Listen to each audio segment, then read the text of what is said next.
So welcome to the first breakout session of the NT Student Affairs Summit. My name is Jessica Impalaria, and I work in the College of Liberal Arts at UNLV doing philanthropy and alumni engagement. And it is my pleasure to be your moderator and host for this session this morning. So as a reminder, please make sure that you remain muted. You can turn your camera on if you would like, but you do not have to. Remaining muted helps ensure the quality of our session. If you have any questions, please be sure to place them in the chat box on the right bottom corner of your screen, and we will do our best to answer them during the allotted time at the end of the session. As a reminder, please do not send questions or messages to the presenters themselves, as they may not be able to see the chat function while they're sharing their screen. Please send them to everyone or private message me, and at the end of the summit, please remember to fill out your post-event surveys, which can be found on the Summit website. So without further ado, I'm going to turn this over to our wonderful presenters, Dr. Harriet Barlow and Sunny Gittens. Thank you, Jessica. We are excited to be here this morning. My name is Sunny Gittens, and I'm the Executive Director for Student Engagement within the Division of Student Affairs. And I'm Harriet Barlow, the Executive Director of the Intersection.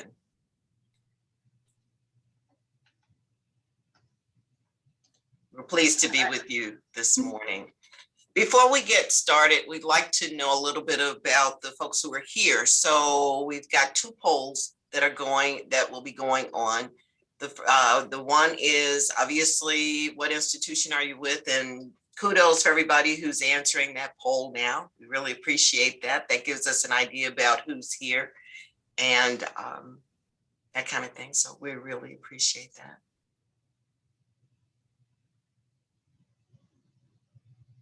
We'll give a few more minutes, okay?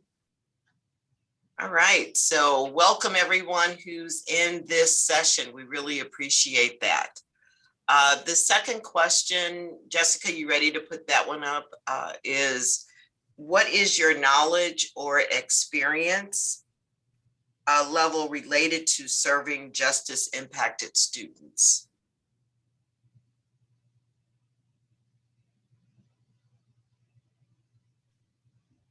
Okay, I see the same poll going up. Sorry about that. I am not. That's okay. Not a problem. Not a problem. Oh, here it is. Sorry about that. Here we go.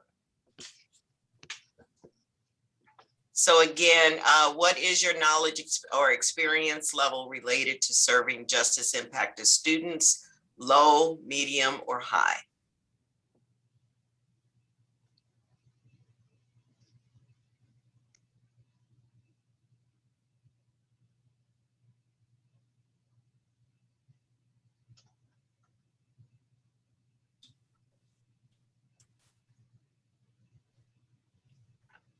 So we thank you for taking this poll. As I said, this gives us an idea of what institutions everyone is representing today, as well as a knowledge base.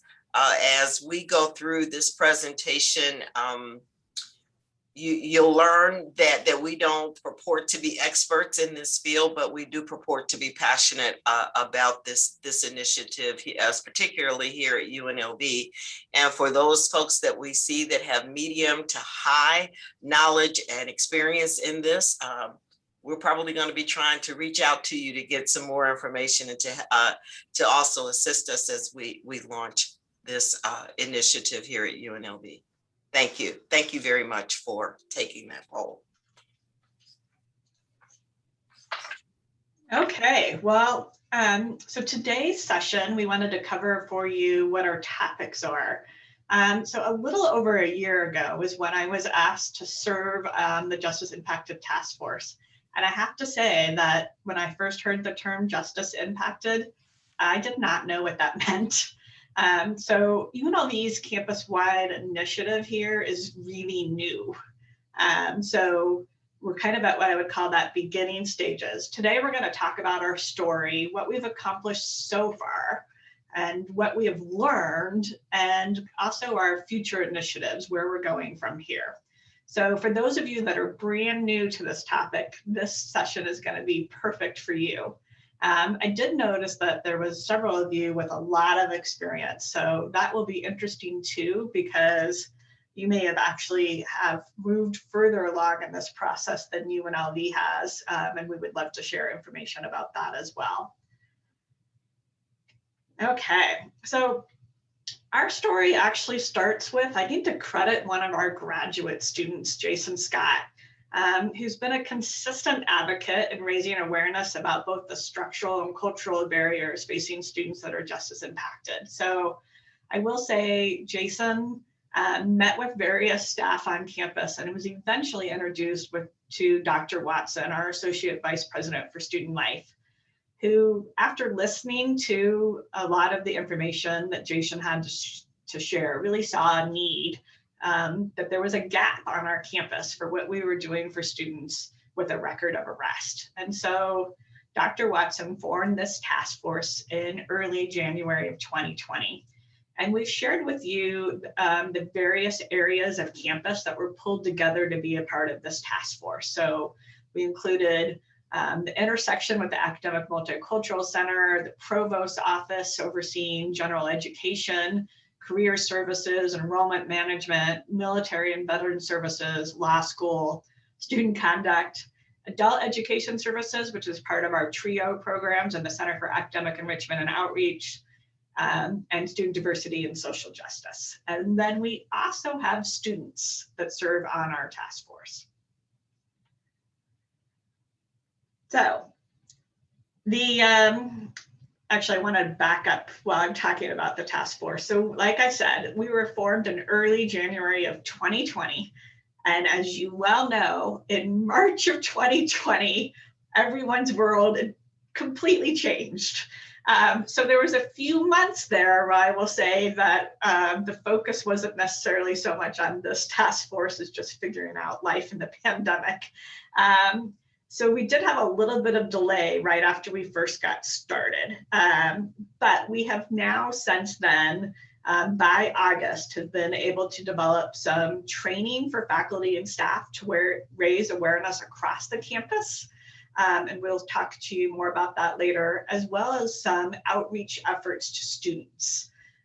So UNLV does not ask students on our application process if they have a record of arrest, which is great. It makes the access to the institution very open, but also creates a challenge for us in terms of we don't really have a way of identifying who are our justice impacted students.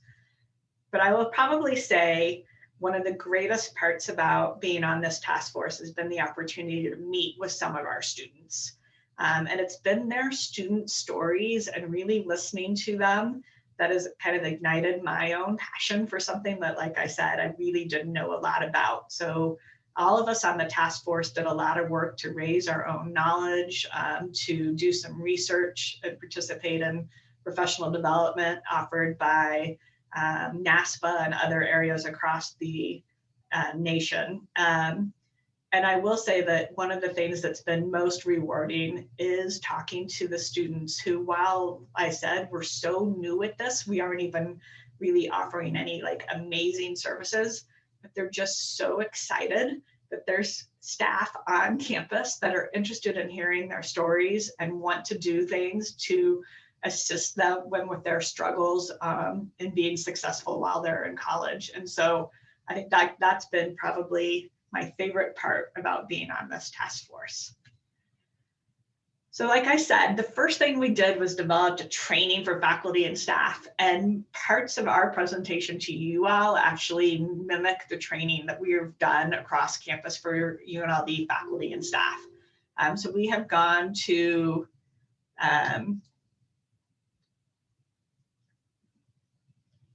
various groups across campus, including the President's Council, the Dean's Council, Faculty Senate, library services, enrollment management staff, Division of Student Affairs. So we've gone pretty wide. We've also been invited into a number of college academic programs, faculty meetings in order to do presentations. We've actually been able to pretty widely share some information about what it is, what justice impacted is. and to get interest from faculty and staff across the campus. So our task force has grown since then. We found some faculty that have some research expertise in this area too, which has been super beneficial for us in that process of just kind of sharing information. So if you're unsure of what justice impacted means, you're not alone. We're referring to students with a record of arrest, a criminal conviction, or formerly incarcerated. Oops. So about 1 in 3 adults have been involved in the criminal justice system. So that makes it likely that students that you know are probably justice impacted. And then urban universities tend to estimate that up to 10% of their students are justice impacted.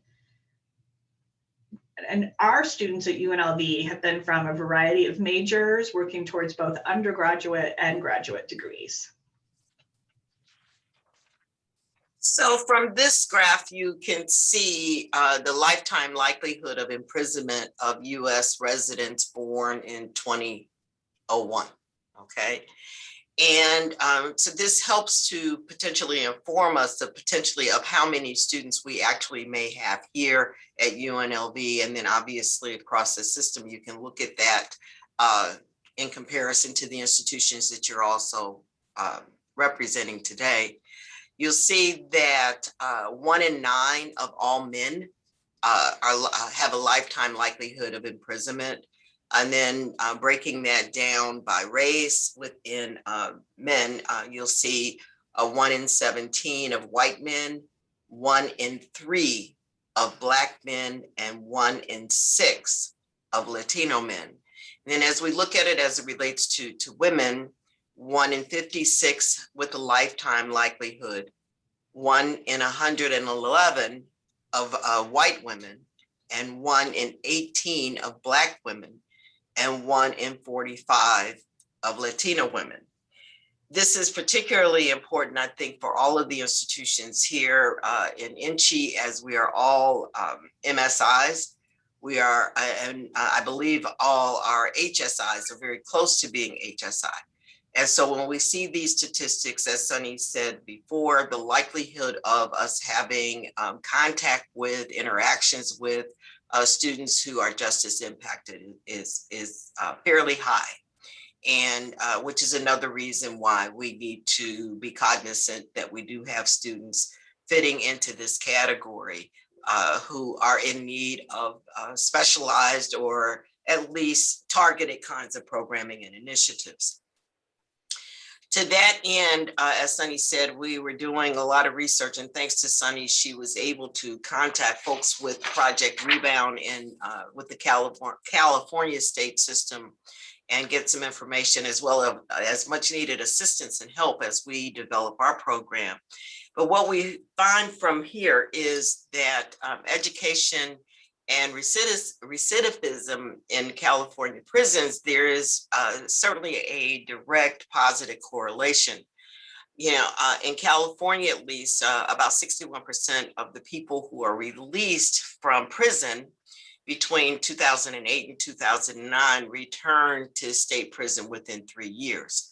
However, when we look at that number as it related to those who actually started to participate in an educational program during their incarceration, we see that that reduces down to 43%. And then certainly those who were participating in college programs during their incarceration reduces one's chances of re-entering prison to by about 51%. And so these are very significant findings here as we move along with developing programs and initiatives. Next slide. What we want to make sure of, regardless here at UNLV, and I'm sure that that's the case for all of our INCHI institutions, is that we want to make sure that we're welcoming to students. However, like with many different targeted groups or groups within our institutions, we also find that justice impacted students experience microaggressiveness or microaggressions in the classroom and in various offices. Examples of this might include faculty or classroom discussions that make students feel ashamed, or staff that laugh or look confused when students ask if there are resources for students with a criminal conviction. We all need to make sure that we acknowledge that there are justice impacted students on campus, and that they come with various issues, concerns, and needs that need to be addressed, and that the institution itself, our institutions, should look to being welcoming for all students, regardless of what their intersections of life may find them with. As we've continued to build out this initiative, some of the things that we see as barriers for these students is admissions. Thank goodness that UNLV does not require the checkbox on the application for admissions to say if you've ever been convicted of a felony. So that's one good thing. However, those students who, or individuals who would like to be applied to other institutions, this checkbox can certainly be a structural barrier for them to pursue their educations. Financial aid, the same thing, particularly when we're looking at it from a federal financial aid standing, where that checkbox may inhibit them from being able to receive federal financial assistance, even though their financial status or their financial situation may otherwise qualify them for them to do so. Certainly housing is a big concern or a big issue for these students, because once again, that stigma or whatever of having that felony or that conviction on their record may prohibit them from being able to secure housing and employment, as well as what we've been talking about most of the time here is support services that are designed specifically for them, or at least recognize the issues that they are experiencing, and as a result can address some of those issues and concerns. And then the cultural stigma, the cultural issues are, certainly very, very impactful that these students feel. The social stigma of a self-fulfilling prophecy, maybe things that they have heard throughout their whole entire life about what they would or would not become. And having this particular label, if you will, in many ways can be internalized to be a self-fulfilling prophecy for them, even though they're trying to succeed and to be successful and to go down a different path. And as a result of that, obviously, these students are concealing that identity. They're not letting people know that they are justice impacted, and therefore feeling very isolated one from another, because no one is saying anything to anybody. And as a result, that networking that often happens with students of like minds or like ethnicities or whatever, they're not getting that kind of information, and as a result feeling very isolated. And that whole feeling of belonging that we all try to make sure the students have, for these students, that is almost non-existent. Next slide.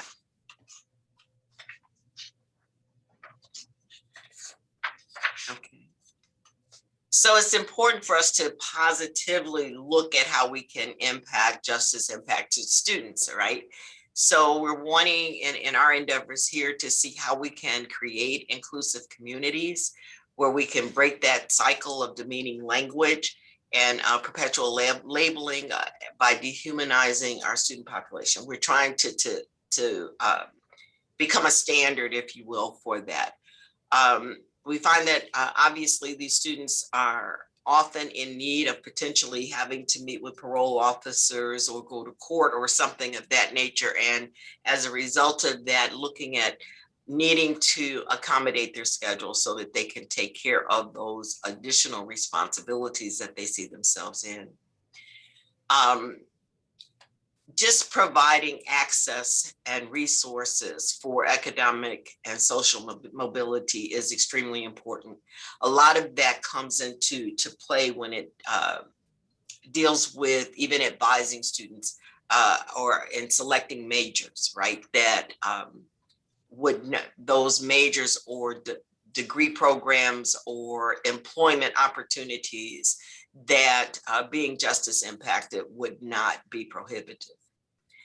And obviously, what's really important too is recognizing that these students come with their own gifts to us, right? That they help to enlighten us. One of the things that Sunny was talking about was Jason, who, if we had not met Jason, we wouldn't know. And thank goodness he's open and candid about being justice impacted. And, we certainly recognize his ability, right, to bring this to bear and to let us know what's happening as a gift, because otherwise we would not be involved in this particular initiative here at UNLV, at least right now. So we're very happy, and we want, as I said, make sure that we're recognizing these gifts of justice impacted students. And obviously acknowledge, the stigma that these students carry. We don't want to brush that stigma underneath the rug, because it's there, but recognizing and acknowledging that stigma does occur, I think in many ways for me is the first step for actually being able to assist them to get where they need to be, to the extent that we're able to assist them. Then to evaluate, which is one of the things that we're trying to do, I think, with the task force, is to evaluate what institutional culture and structures that may currently exist that discourage these students from even enrolling and certainly persisting at UNLV. And as Sunny said, that we've gone to departments and faculty and all over campus spreading this message, which is something that is important. And so the training in a way to help to reduce misinformation and the lack of information is crucial as we forge ahead with this particular initiative.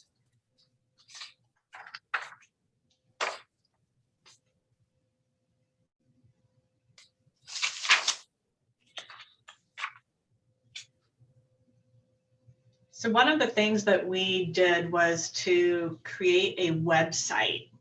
And to some degree, this was geared both to students and to faculty staff. But the actual intent here of this website was to share information with students. So this began kind of the beginning of our outreach to students.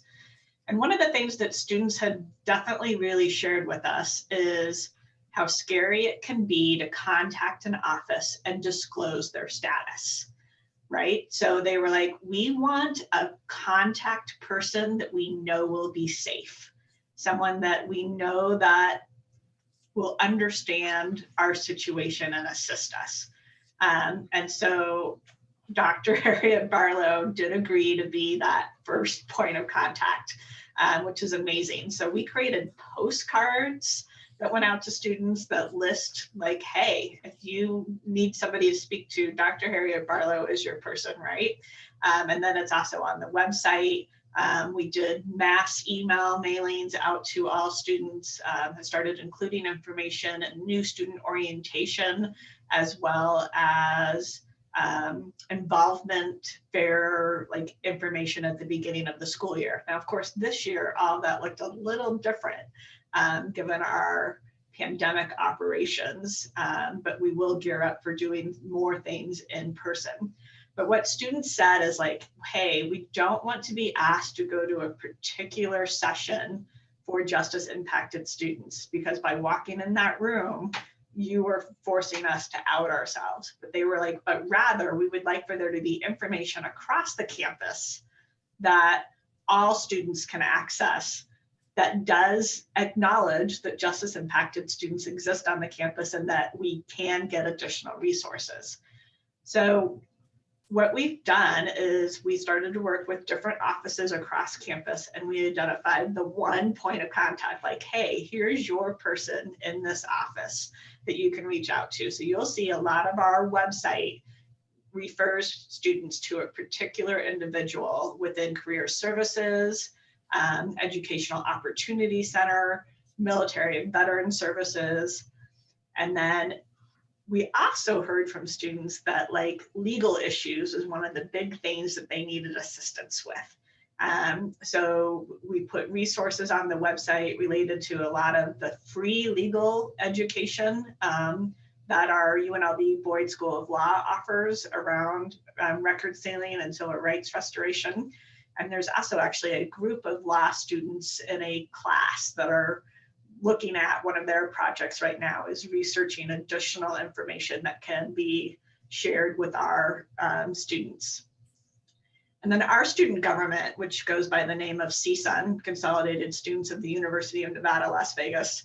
So CSUN contracts with a local attorney that provides free confidential legal advice to undergraduate students. So we put that link on here too, so people could get individualized free advice.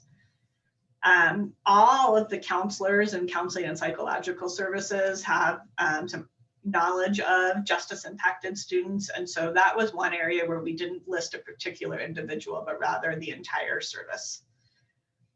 And then the UNLV support team is a team that where faculty, staff, and students can refer a student that might be struggling with anything. And so this is a link to that. And we are working with our support team to set up like a referral chain so that if a student has been identified as being justice impacted and is referred to the support team, that the support team is able then to provide resources for that student, whether it relates to food insecurity or access to counseling services or needing assistance with financial aid or whatever that is.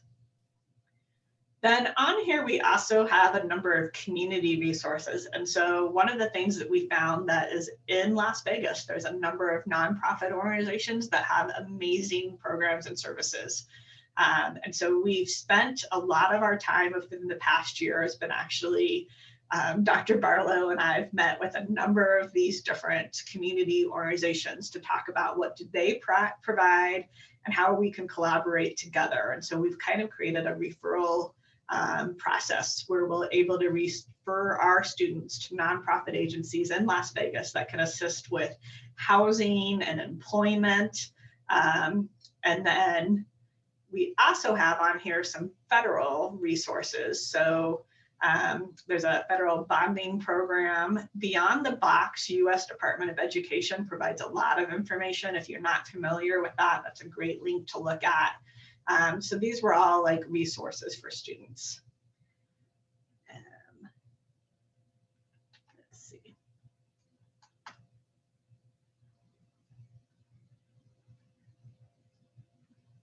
All right. Now that I've clicked on the link, I have to figure out how to get back to the PowerPoint, right?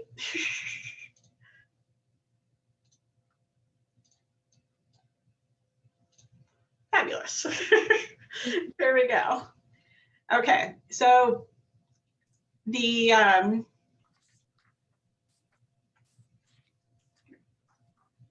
then as I started to talk about when we introduced the website, then these are all the ways that we've done outreach for students. This is an image of the postcard that we have across campus. We also made posters to be in high visible areas. So whenever we do a presentation for a group of faculty and staff, we ask them if we can send them postcards and posters for them to hand out in their offices across campus.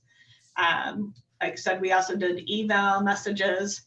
And we've done a few surveys. One was a survey that went out to non-traditional students, and one that looked at expanding ethnicity and tribal affiliation, like de-aggregating information.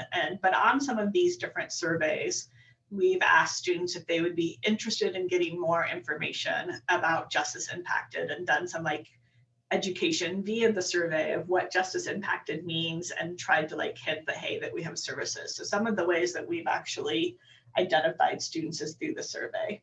but probably by far word of mouth has been one of our bigger projects there. So a lot of the justice impacted students have managed to find each other, and or, like I said, we've identified some graduate students that are justice impacted, and as instructors of a number of our classes, they've actually, some of them have disclosed their own status in talking about their criminology class or sociology class.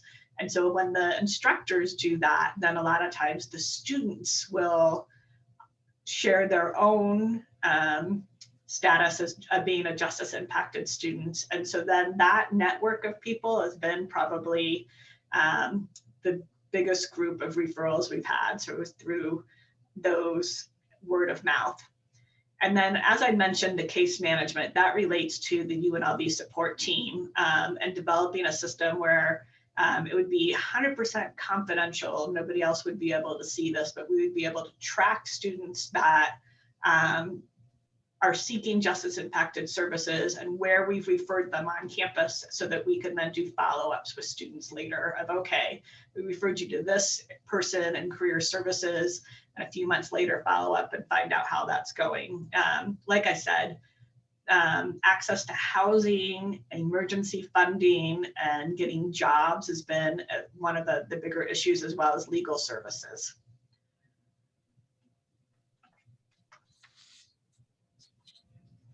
The other thing that we had done, and this is super new, so it just started in March of 2021, but we did create a peer mentor program. And this again was an initiative that was started by Jason Scott, our original graduate student, who's been a tireless advocate.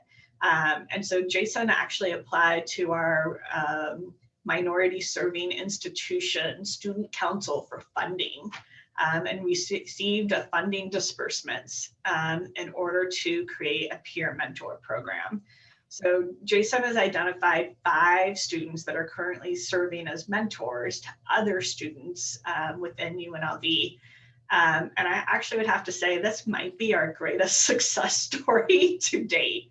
I think the students have really been energized by the opportunity to meet with other students and to realize that they're not alone, that there's other people on campus that are experiencing some of the same struggles that they are, to share information with each other about what's been successful. But I think like that sense of belonging has been huge. And then because it's a peer mentor program versus like a student organization or other group, like students can participate in this program and not feel like they're outing themselves to people that they're not ready to share their status with. And so it seems to have been one of those safe spaces that have been created.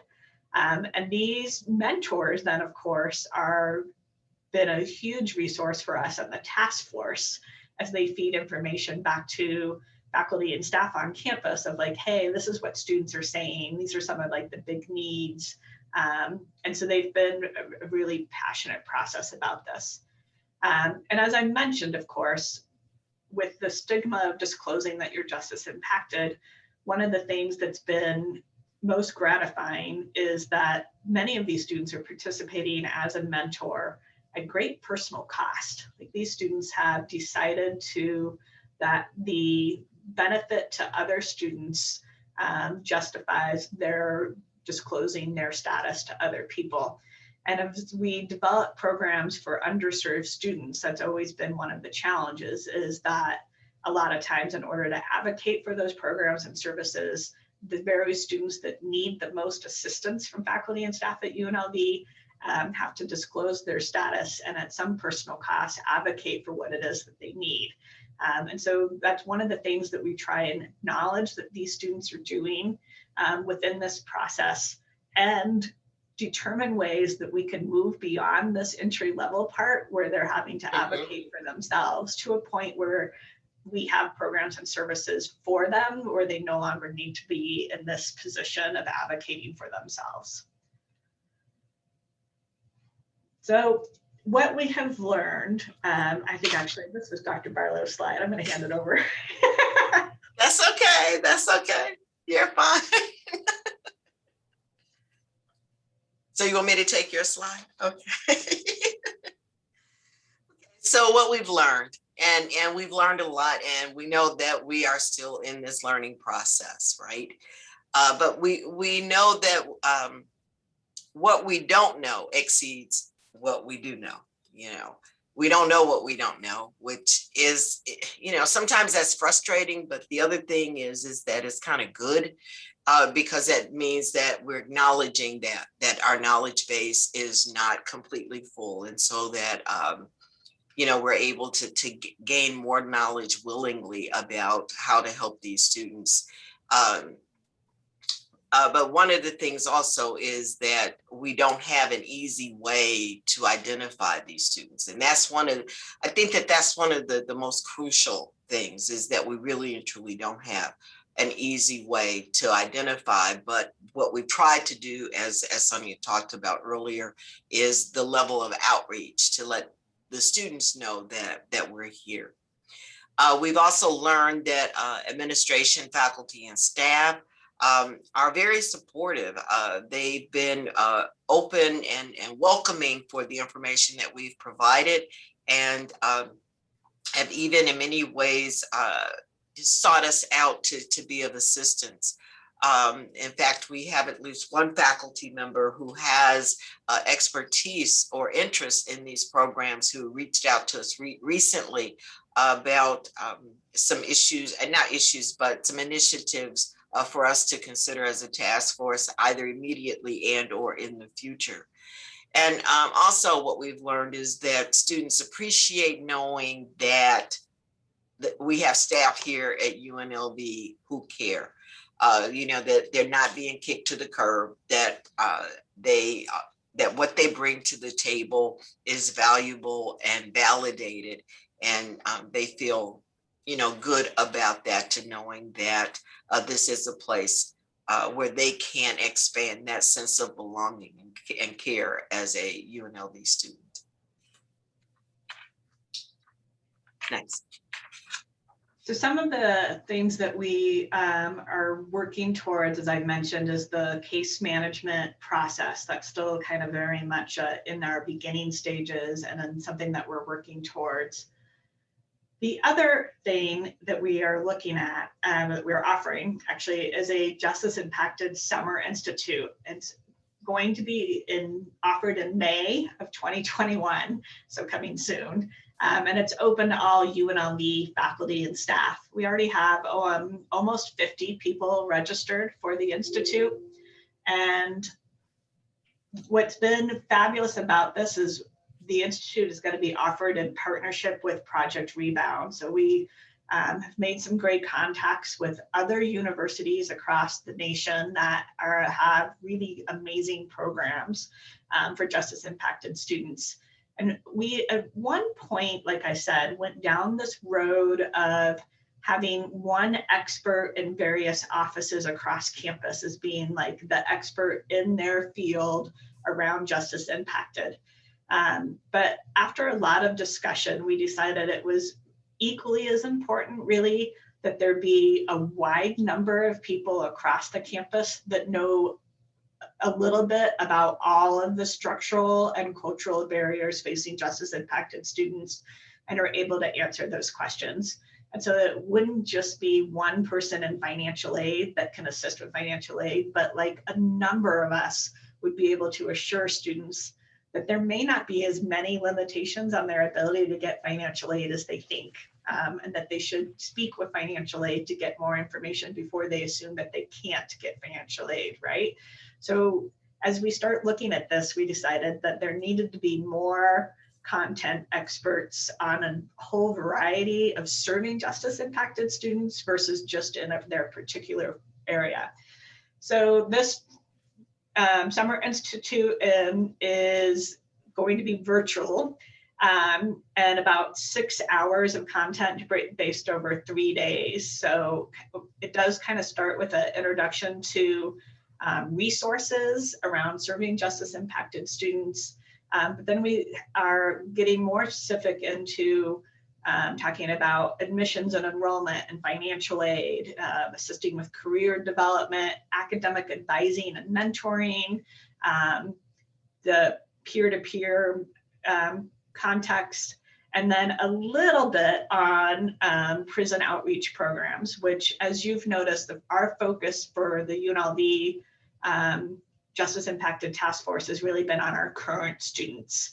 But we do have some faculty that are involved with prison outreach programs. And so that would probably be even a further future initiative for us, is to really expand the prison to college pipeline programs, which right now exist through our TRIO programs, educational outreach, through the Center for Academic Enrichment and Outreach. So the idea, though, at the end of this Justice Impacted Summer Institute is that the task force is going to use feedback that we're going to collect from faculty, staff, and students throughout the Institute to form an action plan. Because really, while we've made some great strides, we've done some outreach to students and some training and development for faculty and staff, we don't actually have a program per se for justice impacted students. And so that's kind of our next step, is to figure out exactly what that looks like. And we're going to use this institute as the way that we do that. And again, our peer mentors are going to be a big part of this summer institute. They're going to do a student panel because we, like I said, have found that student stories have had a big impact on faculty and staff. And so I think the opportunity for faculty and staff to hear directly from some of our students about their experiences will be important. And we intentionally put that towards the end of the institute so that the students can say, like, hey, of all the information that was presented here, here's some things that we hope that UNLV really pays attention to, and like what we want you to hear the loudest. So we're excited about these initiatives and like some future direction that we may be going. So we have about, I think, close to 8 minutes before the session ends. And we wanted to open this up so that everyone that's a part of the call, I'm actually going to stop sharing so that we can, my screen, so everyone can see each other. If you are interested, feel free to unmute yourself and ask either any questions, or in that poll, it looks like there's a few of you that have extensive experience working with Justice Impacted, and I would love to hear what other institutions are doing.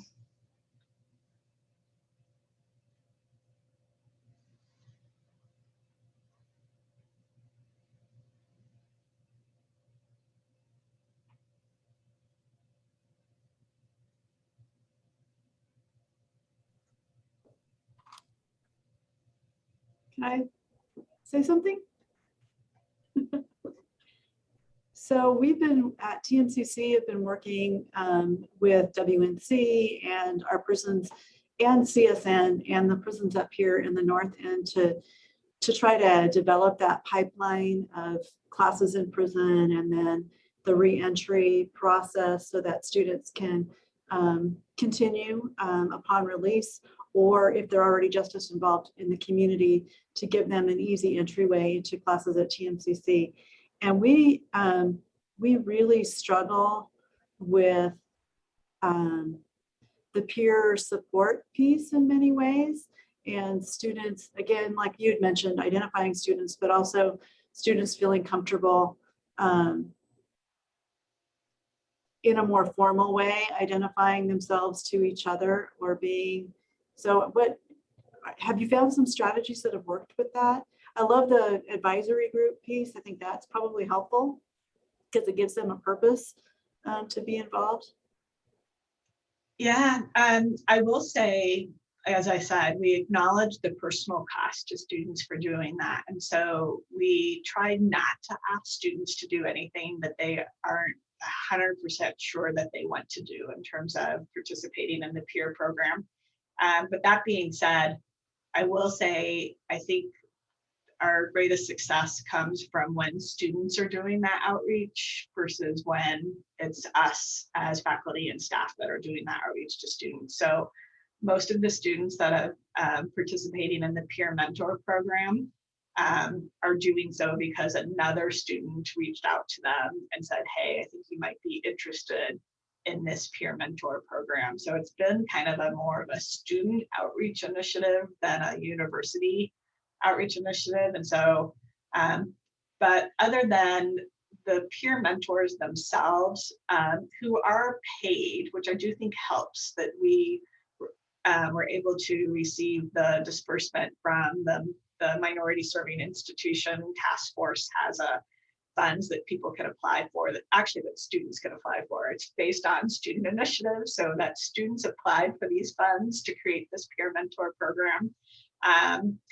But the only ones that are pretty visible are the actual mentors. All the other students that are participating in the program are doing so without us necessarily knowing who they are. So we aren't keeping a list of their names.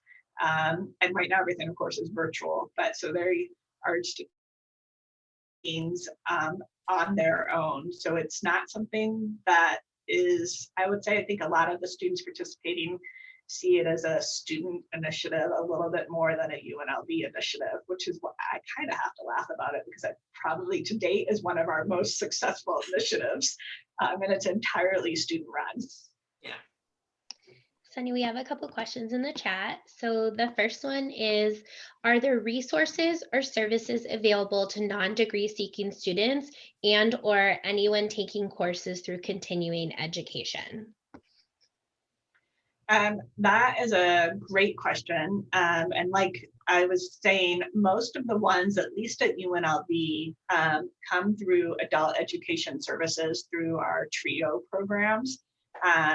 But Jeff and some of the other staff that are involved with that actually have been very great at sharing the struggles of students who aren't even actually potential students, those adults that are looking to re-enter and have not yet been admitted to an institution, and what those concerns are. So, but I would say the biggest resources that we have found have been either through nonprofit organizations or, like I said, the federally funded TRIO outreach programs is what we're using. What about other areas on campus? What about other institutions out there? Do any of you have resources and want to respond to that question?